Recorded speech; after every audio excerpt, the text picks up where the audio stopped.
Penguin Random House Audio presents The Global Age, Europe, 1950 to 2017, by Ian Kershaw. Read for you by James Langton. Preface. To Hell and Back, I wrote in the preface, was the hardest book I had ever attempted. That was, until this book. This second volume on the history of Europe from 1914 to our own times posed still greater problems in both interpretation and composition. This is in no small measure because Europe's history between 1950 and the present day has no single overriding theme comparable to the obvious centrality of World War which dominates the predecessor volume that covers the period 1914 to 1949.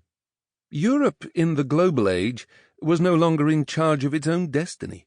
European countries, driven by national interest and aggrandizement of power, had taken the continent into two global wars in 1914 to 18 and 1939 to 45.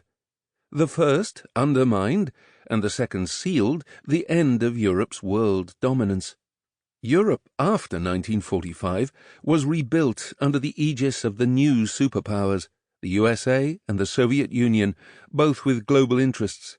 Their influence, political, military, economic and cultural, in shaping the two halves of the new Europe was massive. At the same time, immense impersonal global forces were transforming Europe.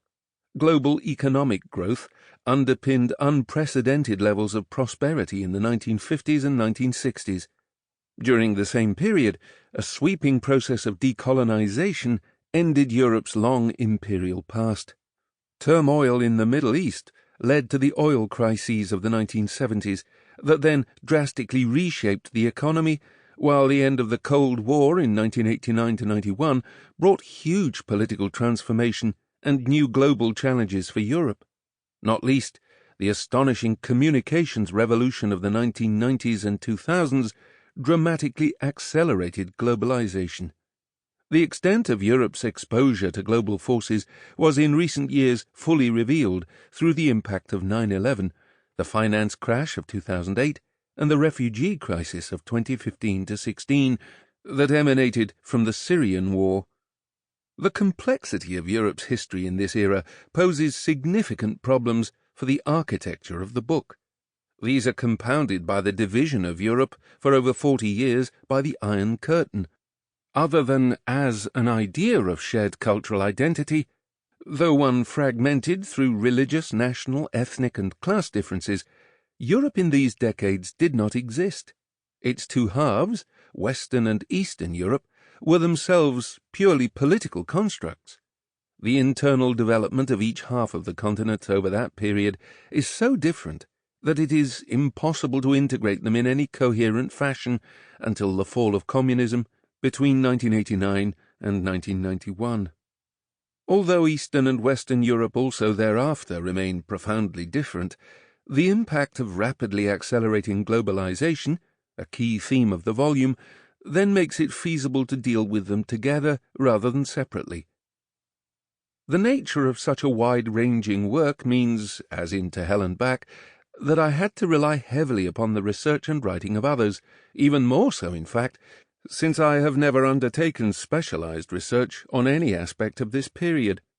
Having lived through it is no substitute. Someone suggested to me as I was starting the writing that this book should be easy, since the period coincided with much of my lifetime. But living through history produces memories that can be distorting or inaccurate, as well as possibly helpful. In a tiny number of places I have added a personal recollection in a footnote, but I have kept them out of the text. Personal anecdote and historical evaluation are in my view best kept apart. Leaving aside the frailties of memory, most of what passes by on a daily basis has only ephemeral resonance. Assessment of the significance of major occurrences nearly always requires not just detailed knowledge, but the passage of time in which to digest it. So the scholarly work of others is indispensable. Many works are specialist monographs or essays in learned journals. I mentioned in the preface to Hell and Back a number of excellent general histories of Europe in the 20th century, to which I could now add Konrad Jarausch's Out of Ashes. Specifically on the second half of the 20th century, the most compelling general study has been Tony Judd's Post-War. Timothy Garton Ash's books, brilliantly combining high-quality journalism and contemporary historical insight, have proved invaluable, especially on Central Europe. And a number of books by German historians, Heinrich August Winkler, Andreas Wersching, Hartmut Kelble, Andreas Röder, and Philipp Thaer, have helped me greatly. They are listed, along with other works that I have found particularly useful, in the Select Bibliography. They are only the tip of a very large iceberg. As in the predecessor volume, and in accordance with the format of the Penguin History of Europe series, there are no endnote references. My approach follows that of To Hell and Back, as in that volume I have been anxious to portray the drama, often the uncertainty, of the unfolding of history, occasionally by blending in contemporary views of events. So I have organized the book chronologically, in chapters covering relatively brief periods with thematic subdivisions. The short foreword outlines the nature of the interpretation. The first 3 chapters begin with Europe's first post-war era of insecurity, moving from the tensions of the Cold War to the building of the 2 opposed blocs of Western and Eastern Europe down to the mid-1960s.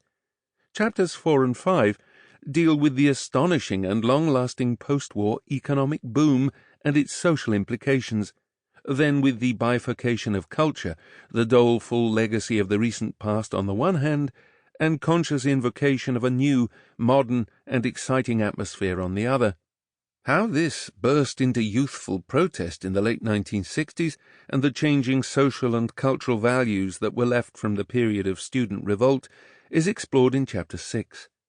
Chapter 7 focuses upon a key decade, the fundamental change that occurred during the 1970s and early 1980s. Although the problems east of the Iron Curtain were by the 1980s mounting alarmingly for the leaders of communist states, Chapter 8 emphasizes the personal part played by Mikhail Gorbachev in unintentionally but fatally undermining Soviet rule, while Chapter 9 turns the spotlight on the part played in Europe's Velvet Revolution of 1989 to 91 by pressure for change from below. How difficult and often disillusioning the transition to pluralist democracies and capitalist economies was for the countries of Eastern Europe, and the disastrous collapse into ethnic war in Yugoslavia form the main topics of Chapter 10. Chapter 11 examines the changes within Europe in the wake of the 2001 terrorist attacks in the United States and the subsequent wars in Afghanistan and Iraq. Finally, in Chapter 12, I explore the concatenation of crises that have afflicted Europe since 2008 and cumulatively amount to a serious general crisis for the European continent. The afterword turns from the past to Europe's future, both the short-term prospects and the longer-term problems that will face the continent in a new era of insecurity. To Hell and Back ended on a positive note. As Europe emerged between 1945 and 1949 from the double catastrophe of 2 world wars, the signposts to a brighter future were plainly visible, if under the cloud of the atomic bomb in possession of both superpowers. This book's finale is more ambivalent, certainly as regards the longer-term future of Europe. Things can change rapidly, so can historiography. Eric Hobsbawm, writing in the early 1990s, looked gloomily at the long-term crises likely to beset Europe and emphasized the destructive force of capitalism in his pessimistic conclusion. Most analysts, though, were far more positive about Europe's recent history. A number of prominent studies of Europe's 20th century, written just before or after the millennium, struck a distinctly upbeat tone. Mark Mazoa thought the international outlook appeared more peaceful than at any time previously. Richard Veenan spoke of an era of sound money. Harold James wrote of the almost complete ascendance of democracy and capitalism, though he did qualify this by pointing to increased disenchantment with that ascendancy, and saw globalization in almost entirely positive terms as the recreation. Sample complete. Ready to continue?